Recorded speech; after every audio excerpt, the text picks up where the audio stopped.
Assalamualaikum warahmatullahi wabarakatuh.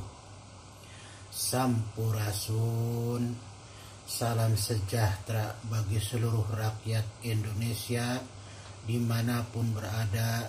Semoga Allah Subhanahu wa Ta'ala senantiasa melimpahkan karunia rezeki kepada kita semuanya. Amin ya Allah ya Rabbal Alamin. Alhamdulillah, pada kesempatan ini kita bisa berjumpa kembali, yang dimana seperti biasanya Abah akan menyampaikan sebuah topik-topik pembahasan tentang proses perjalanan sang Satria Piningit alias Bocah Angon, ataupun tentang sejatine sang Satria Piningit itu sendiri. Sebelum Abah menyampaikan topik pembahasannya, terlebih dahulu Abah akan menyampaikan sebuah doa yang Abah sampaikan kepada para pemirsa konten Abah. Semoga Allah Subhanahu wa Ta'ala senantiasa melimpahkan rezeki kepada kita, menjaga kesehatan kita, dan memberikan kemudahan-kemudahan di dalam urusan dunia untuk mencari mata pencaharian kita sehari-harinya. Amin ya Allah ya Rabbal Alamin. Barakallah, semoga Allah mencurahkan keberkahan kepada kita semuanya. Dan tak luput Abah pun mengucapkan banyak-banyak terima kasih kepada para pemirsa konten Abah yang telah menyimak, mengikuti daripada konten Abah dari awal sampai akhir ini. Mudah-mudahan apa yang menjadi partisipasinya dan dukungannya dibalas oleh Allah dengan kebaikan yang lebih baik dari apa yang kita lakukan. Amin ya Allah ya Rabbal Alamin. Para pemirsa konten Abah yang dirahmati oleh Allah, pada kesempatan ini Abah akan menyampaikan sebuah topik pembahasan, yaitu tentang ciri-ciri Satria Piningit yang ada di telapak tangan kanan dan kiri, ya. Jadi Abah akan menyampaikan tentang ciri-ciri Satria Piningit yang ada di telapak tangan kanan dan telapak tangan kiri. Para pemirsa konten Abah yang berbahagia dimanapun berada, berbicara ciri-ciri ini mungkin sebuah tanda, sebuah ciri khas daripada sang Satria Piningit itu sendiri, yang dimana Abah melihat daripada tangan sang Satria Piningit dalam sebuah petunjuk, bahwasanya telapak tangan kanan sang Satria Piningit itu bergambarkan garis angka 7, bergambarkan garis angka 7. Nah, angka 7 ini kalau kita didefinisikan, kita kasih arti, kita beri makna, ini akan sangat luas dan banyak sekali, Bisa di sini berbicara tentang Satria ke-7 atau Satria Pandito Sinisihan Wahyu, bab ke-7, Ataupun mungkin bisa diartikan bahwasanya 7 ini berisi tentang ya Nur, ya Mubin, ya Mustafa, ya Alim, ya Batin, ya Johir, ya Muksin. Ataupun angka 7 ini bisa diartikan 7 lapis bumi, 7 lapis langit.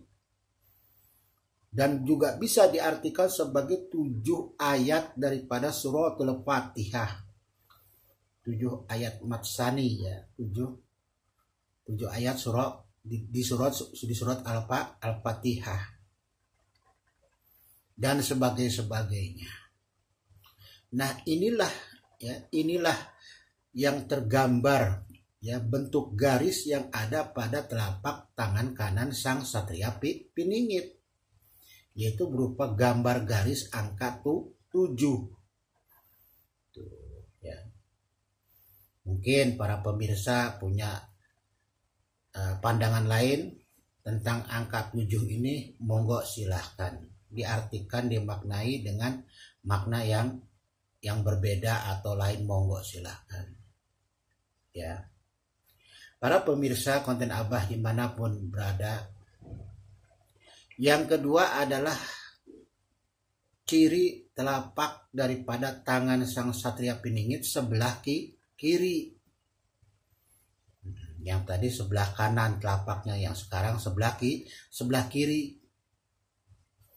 Maka di dalam telapak tangan sang satria yang di sebelah kiri itu tergambarkan garis berupa peti harta. Berupa peti harta yang berbentuk seperti perahu. Ya. Berupa peti harta yang berbentuk seperti perahu. Iya. Nah, inilah salah satunya, ya. Salah satu daripada ciri-ciri sang satria piningit yang Abah dapatkan dari sebuah petunjuk ketika melihat sang satria piningit secara kegaiban. Oh, ternyata telapak tangannya seperti itu. Ya, seperti itu.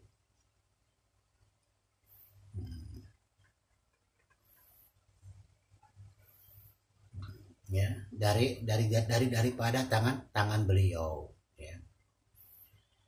Memang ada beberapa hal tugas yang menyangkut tentang gerak daripada tangan beliau. Ya. Salah satunya ketika beliau mendapatkan amanah dari leluhur Nusantara, di mana jari-jari beliau, ya, menyimpan atau terdapat cahaya ketika setelah bersalaman dengan leluhur Nusantara, yaitu Sang Hyang Ismoyo atau Mbah Semar.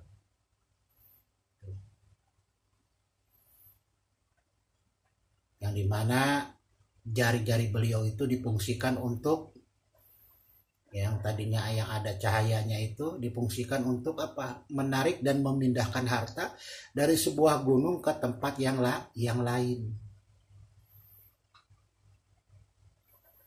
Ya, tuh para pemirsa. Ya. Terus juga telunjuk beliau pun adalah sebagai bentuk daripada perjuangan. Sebuah bentuk daripada penegasan akan kepribadian beliau. Ya. Karena dengan tunjuk beliau juga, ya, disitulah harisma beliau ketika beliau menyampaikan sesuatu begitu tegas dan bijaksana. Ya. Dan telunjuk beliau pun adalah suatu bentuk daripada simbol mengacungkan sebagai sang juara atau sang pemenang di zaman akhir atau akhir zaman. Jadi ketika beliau memenangi kompetisi zaman berganti zaman, yaitu menghidupkan kalimat Allah di dalam hatinya, ya, sungguh-sungguh benar hidup, maka luluslah beliau. Maka segala apapun yang Allah berikan kepada beliau itu sudah beliau lakoni, ya, sebagai manusia yang dipilih oleh Allah Subhanahu wa Ta'ala. Dan tangan beliau selalu mengacung ke atas, ke atas. Asalku dari awan putih, awan kemilau rupa. Aku turun ke bumi, hendak berguna bagi manusia. Ya. Disinilah ketinggian daripada ilmu beliau. asalku dari awan putih, awan kemilau rupa. Aku turun ke bumi hendak berguna bagi manusia. Sudah jelaslah bahwasanya kedatangan beliau tiada lain adalah satu, untuk membuat kehidupan menjadi makmur, adil dan sejahtera. Ya. Dengan kembalinya kepada Allah Subhanahu wa taala. Sehingga negeri pun menjadi negeri baldatun, thayyibatun, warobun gopur. Ya, itulah kedatangan beliau, sang Satria Piningit alias bocah Angon. Ya, udah jelas ya para pemirsa bahwasanya tanda daripada telapak Satria Piningit itu memiliki garis atau gambar berupa telapak tangannya, tangan kanannya berupa angka 7 dan telapak tangan kirinya berupa gambar seperti peti, gambarnya seperti bentuk perahu, ya, peti itu, yang dimana peti ini nanti berbicara di tahap yang keempat setelah tahapan daripada peta Pulau Jawa. Nah ini kita masuk nih ke peta Pulau Jawa nih dengan gonjang-ganjing alamnya, air, tanah, angin dan api.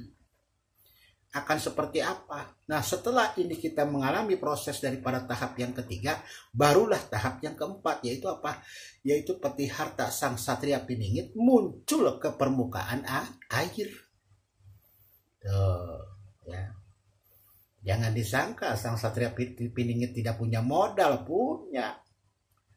Lagi ditabung di mana? Di dalam air. Aduh, ampun dah. Ya, nanti akan naik. Ya, itulah yang digambarkan di dalam peta batu cincin sang Satria Piningit. Bahwa tahapan yang terakhir adalah tahap yang keempat. Ini kita sudah mau masuk ke tahap yang ketiga, yaitu apa? Gonjang ganjingnya alam. Sabang sampai Merauke, khususnya Pulau Jawa. Ya, khususnya Pulau Jawa. Tuh, ini mengenai tentang fase yang keempat. Jadi sudah dipersiapkan semuanya. Proses-prosesnya yaitu tahap pertama, kepala macan tua.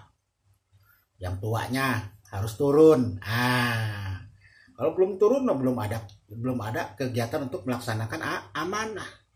Yang tuanya harus turun dulu. Baru yang kedua apa itu? Raja Wali Putih. Ya. Nah yang ketiga fase peta Pulau Jawa. Ini yang sebentar lagi nih kita masuk nih ke fase peta Pulau Jawa. Ya. Ke puncaknya Goro. Makanya Abah selalu mengingatkan waspada, hati-hati, siap sedia semuanya. Ya. Barulah ke tahap yang terakhir, yaitu apa? Harta sang Satria Piningit yang beliau dapatkan dari leluhur, ya, dan dari Allah Subhanahu wa taala, ya. Beliau simpan di suatu tempat yang disebut empang keramat atau jamban bakar.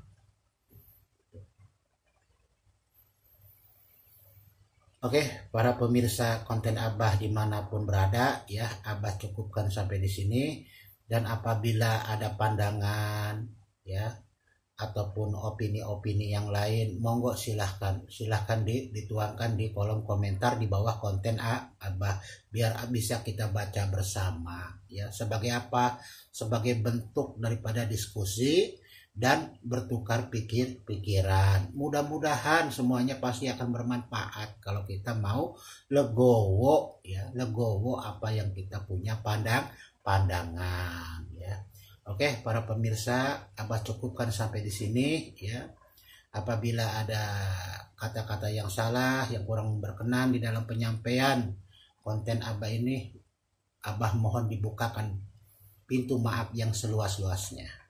Akhirul kalam, wabillahi taufiq wal hidayah. Wassalamualaikum warahmatullahi wabarakatuh. Sampurasun.